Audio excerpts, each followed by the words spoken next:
2027లో జరగబోయే గోదావరి పుష్కరాలకు ఇప్పటి నుంచే ఏర్పాట్లు ప్రారంభించాలని కార్మిక మైనింగ్ శాఖ మంత్రి వివేక్ వెంకటస్వామి అధికారులను ఆదేశించారు. చెన్నూరులోని గోదావరి నది తీరం మరియు పరిసరాలను జిల్లా కలెక్టర్ కుమార్ దీపక్, తహసీల్దార్, ఎంపీడీఓ, మున్సిపల్ కమిషనర్తో కలిసి పరిశీలించిన మంత్రి వివేక్ భక్తుల సౌకర్యార్థం కోసం ప్రత్యేక దృష్టి సారించాలని సూచించారు. పుష్కరాల సందర్భంగా భక్తులకు పార్కింగ్ స్థలాలు, తాత్కాలిక దుకాణాల స్టాలు, తాగునీరు, మరుగుదొడ్లు వంటి సౌకర్యాలను సమగ్రంగా కల్పించేందుకు తక్షణ ప్రణాళిక రూపొందించి సమర్పించాలని అధికారులను ఆదేశించారు. 27 జూలై నుంచి పుష్కరాలు జరుగుతాయి. ఈ గోదావరి పుష్కరాలు చెన్నూరు ప్రాంతం, చెన్నూరు సైడ్ ఇక్కడ చాలా మంది భక్తులు, సుమారు 10 లక్షల భక్తులు వచ్చే సూచన ఉంది.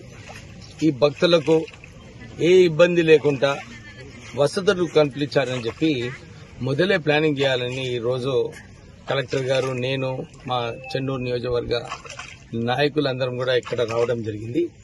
ఇక్కడ అసెస్ చేసి మనము ఎట్లా ఈ వచ్చే పుష్కరాలలో భక్తులకు సహకరించి, ఇక్కడ ఆల్రెడీ మొన్న 5 నెలల క్రితం వచ్చినప్పుడు ఒక మంచి శ్మశాన వాటిక కట్టాలని చెప్పి ఆలోచించి ఇక్కడ మల్లేశం గౌడ్ గారు చాలా పెద్ద మనసుతోని ఆయన ల్యాండ్ కూడా ఇవ్వడం జరిగింది.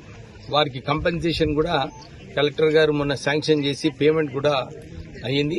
త్వరలోనే ఒక మంచి శ్మశాన వాటిక ఇక్కడ కట్టినప్పుడు ఇక్కడ ఎవరైతే మరణిస్తారో వారికి మంచిగా వారికి కార్యక్రమం కావటానికి ఒక మంచి శ్మశాన వాటిక ఇక్కడ కట్టించి, దాంతోపాటు ఈ అప్రోచ్ రోడ్ గోదావరికి ఏదైతే ఉన్నదో దీన్ని పకడ్బందీగా చేసేది అవసరం ఉన్నది.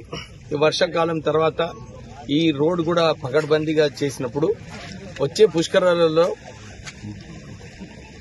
భక్తులకు ఏమి ఇబ్బంది లేకుండా ఈ రోడ్ కూడా పూర్తిగా కాబోతుంది.